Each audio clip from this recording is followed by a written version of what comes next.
Now at 5, severe flooding forces a local animal shelter to evacuate again. Now they're urgently looking for homes for every pet. Plus, a sculpture honoring Joplin tornado victims is getting a new home and a lasting place in the city's history. And the House has narrowly passed President Trump's budget bill with tax cuts and boosts to defense spending. I'm Bradley Blackburn with why major cuts to Medicaid could complicate getting it past the Senate. The 4 states' most watched news starts now.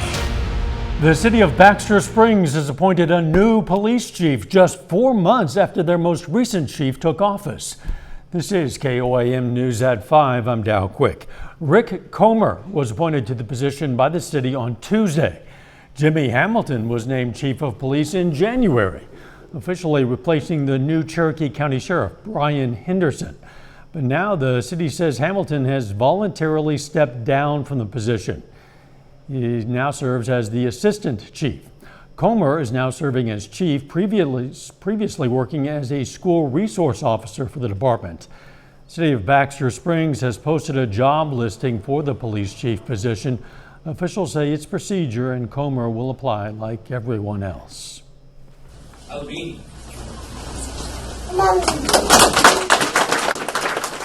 38 people celebrated becoming U.S. citizens today in a ceremony at the George Washington Carver National Monument. The new citizens hail from 17 countries, including Mexico, the Philippines, and Ukraine. Choir students from Thomas Jefferson Independent Day School and ROTC students from Joplin helped with that ceremony. Following being sworn in, local organizations, including the League of Women Voters, helped attendees register to vote so they can soon put their citizenship to use. For the second time in nearly a year, Nevada Animal Shelter has been forced to evacuate after heavy storms brought severe flooding this week. It was built just last year. City leaders say the issue might sound familiar, but the solution still hasn't been found. Now with the facility underwater, staff members say they need to find homes for every animal immediately. Somehow the word got out to the public, and cars were lined along the outer road, lined along I-49, everybody rushing over to help evacuate the animals. It was a large crowd that was there. According to Edwards, no animals were hurt during that flooding. Let's check in now with Chief Meteorologist Doug Heddy for a first look at the weather. Yeah, and of course, sadly, we're going to get more flooding as we go through the next several days. Very heavy rains are going to be moving in. So let's start with this bottom box here. Several inches of rain as we go into the holiday weekend. Chilly kind of lower 50s tonight. Strong to severe thunderstorms tomorrow evening, tomorrow night. Very stormy as we go through the holiday weekend. At least we're not dealing with it today. We had some showers kind of skirt our southern counties, but check this out. So this is potential rainfall as we go into the weekend all the way through Monday. And I just want to let you know this model had the amounts higher, and I actually brought them down because it seemed so absurd, but several inches of rain are going to be falling as we go into the week, and also that severe threat. I'm going to break it down for you here in just a bit. Catch you then. Thanks, Doug. A sculpture honoring victims of the 2011 Joplin tornado is being transferred now to a new permanent home. The Joplin Memorial Run sculpture, created by Active Lifestyle Events, will now be cared for by the Harry M. Cornell Arts and Entertainment Complex. Leaders from both organizations say the piece will continue to serve as a lasting tribute to those lost in the storm. It'll be very seamless. They have been extremely supportive of us from the beginning and of the sculpture, and being gracious enough to allow us to put it here at the corner of their property. And I have no doubt that the sculpture will continue to be maintained and taken care of. That sculpture stands near 8th Street and Joplin Avenue, the original starting and finishing location for the Memorial Run. Piece of Carthage history is shining bright again. Vision Carthage celebrated the completed restoration of the Municipal Park mural downtown with this ribbon cutting today. The event took place at the corner of Lyon and 4th Street, where the mural sits on the side of the Flanagan Lastly Moore building. Originally painted in 2006 by John Biggs, The mural features a scene of the old 1938 dance pavilion that now houses the Municipal Park roller rink. Local artist Cheryl Church was commissioned to restore the artwork, breathing new life into the once fading image. Part of it is just like you want to respect the artist, so you want to make sure that I stay as close to their original design as possible. I did have the original mock-up to use so that I had a good reference. But yeah, that's just kind of the hardest part, is I want to make sure and respect the previous artist. Yes, you did see a kangaroo there. No explanation for that. Anyway, the Vision Carthage says the project is part of a broader effort to revitalize faded murals and signs across the city, adding energy and excitement for both locals and tourists. Work continues on President Trump's tax and policy bill, with some on Capitol Hill still holding out. Ultra-conservative members of the House Freedom Caucus want more cuts. We have more in this report. The House debated through the night before narrowly passing President Trump's budget bill early Thursday morning. On this vote, the yeas are 215, the nays are 214, with one answering present. The bill is passed. It took weeks of negotiations, including pressure from the president himself, to get it over the line. It was not easy to get to where we were this morning. A long series of late nights in this week, and ultimately the president closed it out. The bill makes permanent Trump's 2017 tax cuts, which were set to expire next year. It also cuts taxes on tips and overtime. It increases spending on the military and border security. To pay for all of that, it cuts spending on food stamps and slashes nearly $700 billion from federal funding for Medicaid, which the Congressional Budget Office says would lead to nearly 8 million people losing health coverage. What we've seen is the largest cut to Medicaid in American history. The House version of the bill now heads to the Senate, where several Republicans aren't sold. The Senate will basically write its own version of this bill, and I just want to make sure that there are no Medicaid benefit cuts. I'm concerned about some of what the House has done on rural hospitals, essentially, the hospital tax. House leaders warned their Senate colleagues not to go too far. Think of this as a one-team effort, as we have, and to modify this as little as possible. Republicans are hoping to get the bill to President Trump to sign by the 4th of July. Bradley Blackburn, CBS News, New York. Still ahead, tariffs and groceries. Twists in the trade war are hitting here, with global grocers whose business is to import the taste of home for millions. I'm Bradley Blackburn with what it means for your wallet and your pantry. Plus, a warning about children's breakfast cereal. Those stories coming up in Health Watch. Topping today's Health Watch, kids' breakfast cereals are becoming even less healthy. A study published in JAMA found the fat, salt, and sugar content in breakfast cereals have all shot up since 2010. Meanwhile, the levels of protein and fiber, they've reduced. The biggest concern, just one serving of the average cereal has 45% of the daily recommended limit of sugar for a child. Taking vitamin D supplements can help slow the body's aging process. A study by Mass General Brigham found not only does vitamin D maintain chromosomes, it also reduces inflammation and lowers the chance of chronic diseases. The study suggests getting more vitamin D could prevent 3 years of biological aging. Now they tell us, huh? A Minnesota grandmother was the picture of health until a surprising diagnosis. Healthy and active her entire life, heart failure sidelined her. But as Barrette Leon shows us, technology has given her a second chance. Grease there. Nancy Rajanen is a bit of an art aficionado. Each country she visits with her husband Greg, she adds to her collection. It also gives me a memory. The international decor also serves as a reminder to live fully.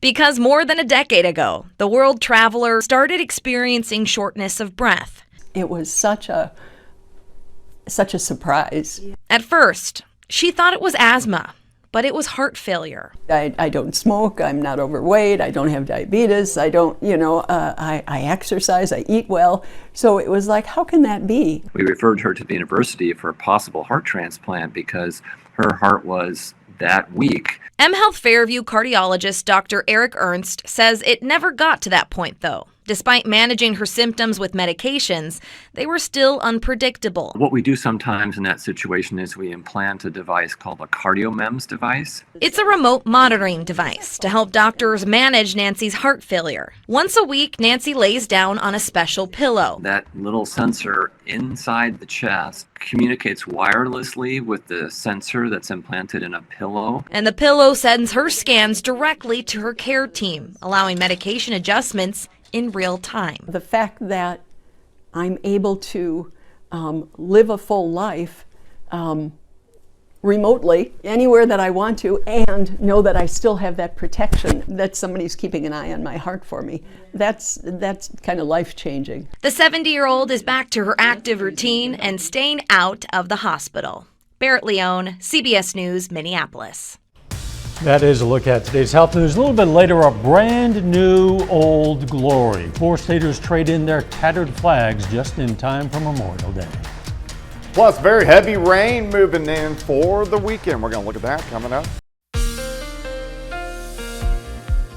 Well, we had showers, thunderstorms last night, but very heavy amounts of rain rolling right back in as we head into the weekend. Flood watch already in effect.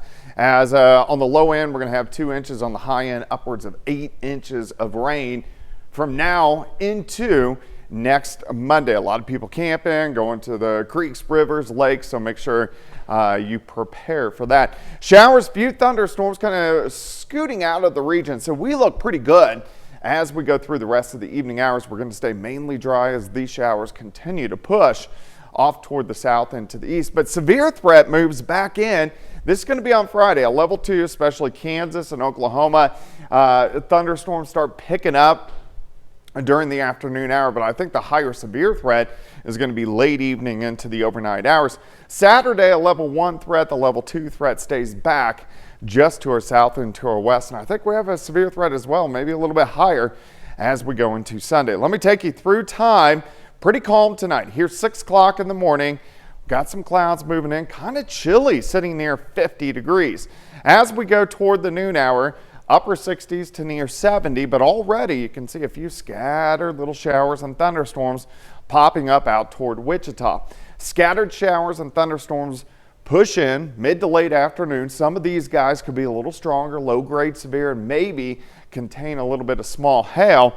These will push out as we go through the evening hours, and then we're going to wait for the next batch to move in. So here's closer to midnight, showers, thunderstorms driving in, and a pretty good severe threat with these as well tomorrow night all the way into Saturday morning. So we're going to start Saturday wet, but most of the day is going to be dry. A lot of clouds, but then showers. Here's 4:30 p.m. You can see temperatures cool. We should be topping out near 80.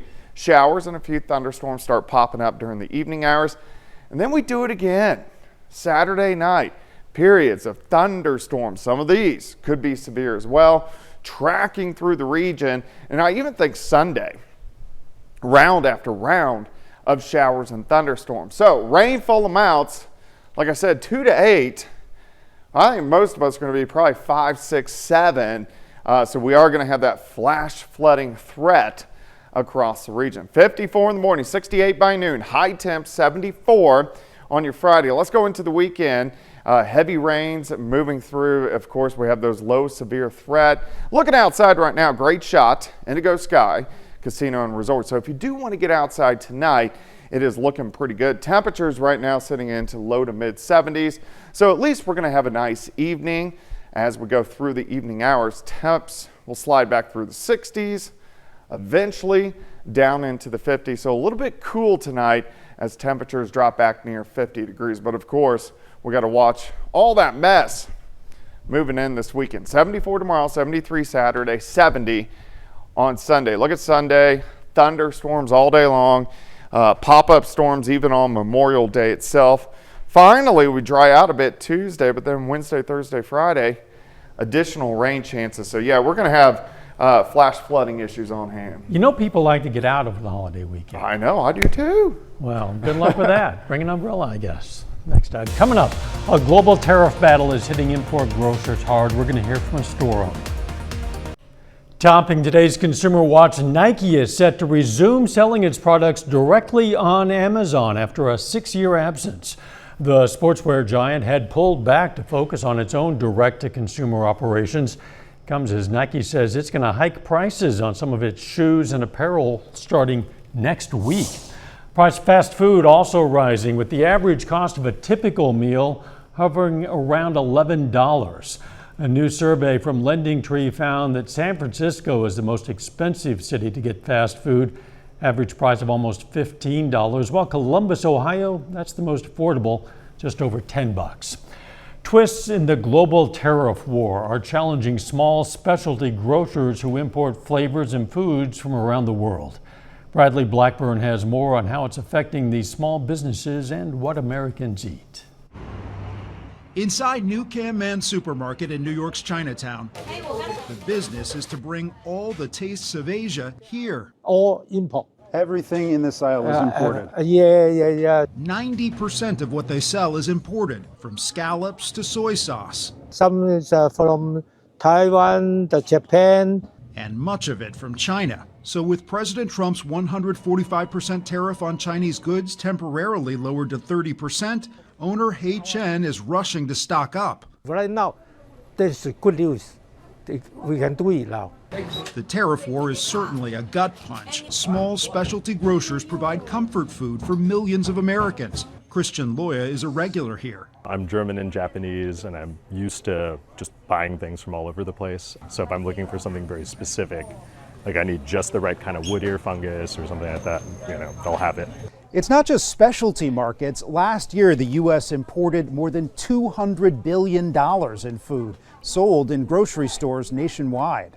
At Myers of Keswick in Greenwich Village, foods from Great Britain fill the shelves, royally recognized goods from biscuits to beans. Owner Jennifer Myers' father opened the shop 40 years ago. We're a small mom and pop store, just trying to make a living, survive. Thank you. She says even the 10% tariffs are taking a toll, and changing rules have made it difficult to order and price goods. We have seen it in wholesalers that we buy from. Prices are going up, and they will only continue to. Myers has Marmite ready, hoping customers keep their appetite as import grocers adapt to global tariffs. Bradley Blackburn, CBS News, New York. According to the most recent Consumer Price Index, the price of all food products has risen 2.8% in the last year. And today, Universal Orlando's new Epic Universe theme park officially opened to the public. It features an expanded Wizarding World of Harry Potter, Super Nintendo World, How to Train Your Dragon, and more. A one-day pass to Epic Universe can top $130 per person. A final check of the forecast up next. Up next on the CBS Evening News, the unofficial start of summer just days away, and so is barbecue season. We're going to hear why the price of meat is flirting with all-time highs. Then on KOAM News at 6, a rate increase for customers of Missouri American Water. And we're going to go live to the Joplin Outlaws season opener. Stay with us for the CBS Evening News and then KOAM News at 6. KOAM celebrated another Great American Flag Swap today, this time in Neosho, Missouri. That event took place at Westco Home Furnishings. Folks could bring in their old tattered flag and replace it with a brand new one, absolutely free. All old flags will be properly retired. It's a great way to basically honor our veterans and the service that served us and fought for the country. I mean, for those who served and the families of the ones that served. To get dates and locations of future flag swaps, just check out our website. Next one's coming up just before the 4th of July. Good time. Yes, indeed. A lot of families, including my own, we like to fly our flags on Memorial Day weekend. However, it's going to be rainy this week. Yeah, the flags are going to get wet. Showers, thunderstorms increasing, especially tomorrow evening. Severe threat tomorrow night. Most of Saturday dry. And then here we go again Sunday and Monday. Thanks for joining us. CBS Evening News is next. Of course, we're going to be right back here for KOAM News at 6. See you then. Let's make it a great evening.